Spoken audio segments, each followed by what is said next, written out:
Voilà, aujourd'hui nous sommes venus à l'entrée de la forêt Saint-Hubert à Sarralbe pour vous parler d'un de nos projets phares dans le programme L'avenir en commun, et dont une des grandes parties, le livret thématique sur la forêt, a été écrit par un groupe de citoyens concernés par ce problème particulier, avec l'aide de techniciens, de personnes concernées par cette partie très particulière et très importante, tout particulièrement dans notre région, donc que constitue la forêt. Alors, la forêt, nous sommes partis d'un constat évident. La forêt, en France, constitue vraiment un trésor totalement oublié. Alors que la forêt française est le deuxième patrimoine forestier en Europe, et on l'oublie, on la laisse partir à volo. Et nous avons pour cet élément essentiel de l'économie éco-socialiste un projet magnifique qui se base sur la règle verte. Tu sais, Marie-Laure, la règle verte, c'est la règle que nous nous proposons d'appliquer dans tous les domaines de l'économie dans notre pays.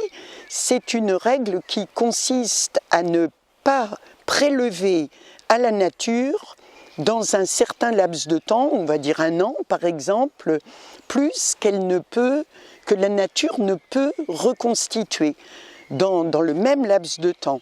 Donc pour la forêt, ça s'impose, cette règle verte, puisque la forêt se décline en temps long, ça n'est pas un temps court. Or malheureusement, les dirigeants de ce pays, et tout particulièrement les différents ministères de l'agriculture et de la forêt, se sont attachés au contraire à régler tout sur le temps court, sur le court terme.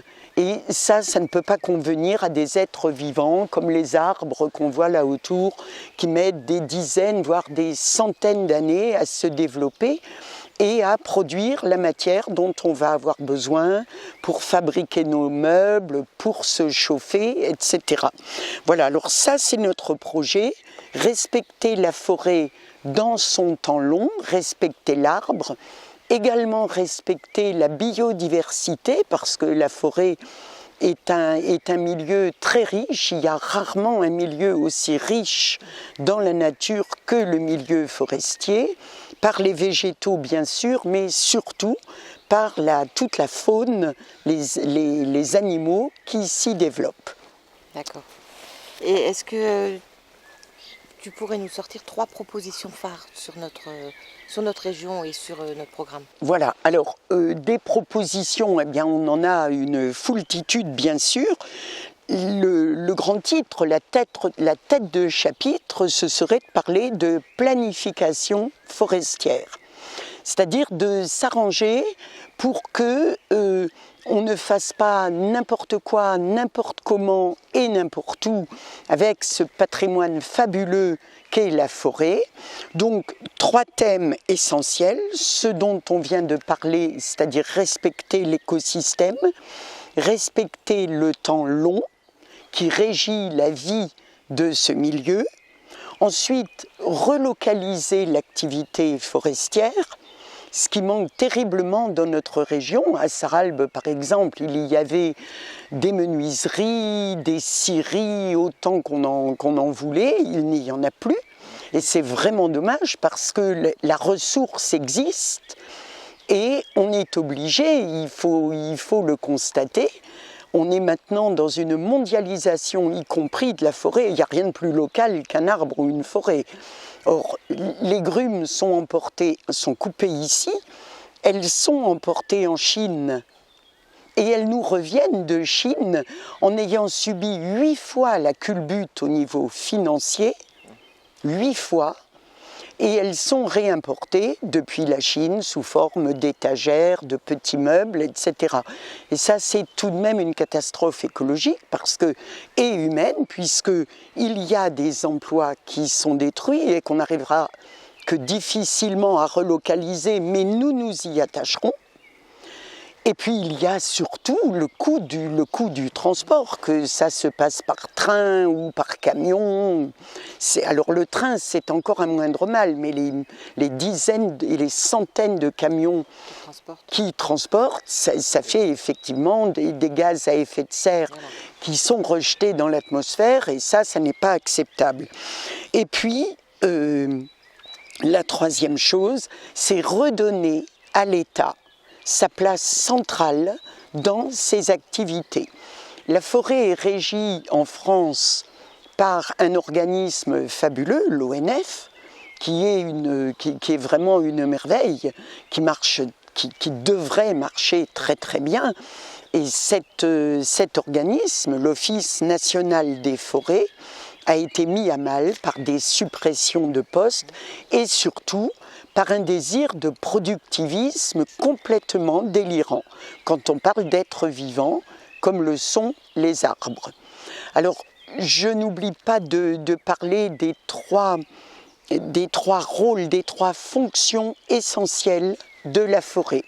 Le premier, c'est le rôle écologique, c'est la fonction écologique par la diversité de l'écosystème qui s'y développe.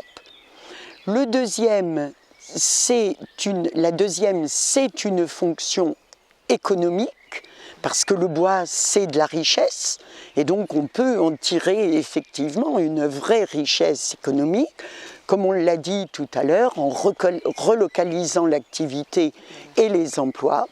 Et le troisième, dont on oublie toujours de parler, mais qui à moi me tient beaucoup à cœur, ça c'est mon passé d'enseignante, c'est la fonction sociale, puisque, on le sait, venir faire ne serait-ce qu'une heure de promenade en forêt apporte du calme, permet de se ressourcer, de revenir aux valeurs essentielles qui régissent la nature. Je n'oublie pas toute la fonction éducative. Pour les enfants, on peut imaginer dans nos forêts des espaces de loisirs, des espaces où le calme serait imposé, par exemple. C'est-à-dire que si moi j'étais ministre de la forêt, déjà j'interdirais les motos et les quads dans la forêt parce que ça fait peur aux oiseaux, ça dénature complètement le système. Alors voilà en gros notre constat, notre projet et nos propositions qui ne sont pas si difficiles à mettre en œuvre, bien au contraire, ce serait même très facile. Et ben voilà, il suffit de s'en donner les moyens. Ce sont des propositions qui ont été faites au moment de la présidentielle et que nous, Marie-Laure, toi et moi, nous portons pour notre territoire, dans la mesure où nous sommes candidates à cette élection législative pour la 5e circonscription de la Moselle. Voilà, moi je suis très contente de réaliser ce clip dans ce lieu particulier qui est l'entrée de la forêt Saint-Hubert, mais surtout un arboretum qui a été créé ici par un maire de gauche, disons-le, et un adjoint qui était très attaché à l'idée de la forêt et à l'éducation. Et moi, je venais ici tous les ans avec mes 6e pour voilà, leur montrer. Voilà. On venait en début d'année scolaire et on revenait en fin d'année scolaire pour la promenade et le pique-nique de fin d'année scolaire. Voilà. Avec un garde forestier très intéressant qui fait un boulot éducatif formidable. Voilà. En gros, pourquoi la forêt me tient à cœur et pourquoi je m'intéresse depuis tant d'années aux problèmes de la forêt, mais surtout aux problèmes des hommes qui y travaillent et qui donnent leur vie. Et je crois que là, il faut que je le dise, il y a eu à l'ONF des suicides en rafale. On a beaucoup parlé des suicides d'infirmières, des suicides de postiers. On ne parle pas souvent des agents de l'ONF qui se suicident. Or, s'engager dans un tel métier, c'est une passion. C'est une passion d'abord, oui. On ne devient pas garde forestier comme on deviendrait un autre métier. C'est une vraie passion, c'est un choix de vie, c'est un objectif de vie au service de la nature, des hommes, des enfants, du côté éducatif. Et quand un organisme public comme l'ONF on arrive à supporter que ces agents mettent fin à leur vie dans leur forêt, là, il y a un moment où on se dit quelque chose ne va pas et qu'est-ce que nous, on peut faire pour aider. Et c'est ce qu'on se propose, nous, Marie-Laure et moi, de porter ce projet. Et puis reconnaissons qu'on est probablement les seuls à en parler et à mettre voilà, à s'en inquiéter et à mettre nos solutions surtout en avant.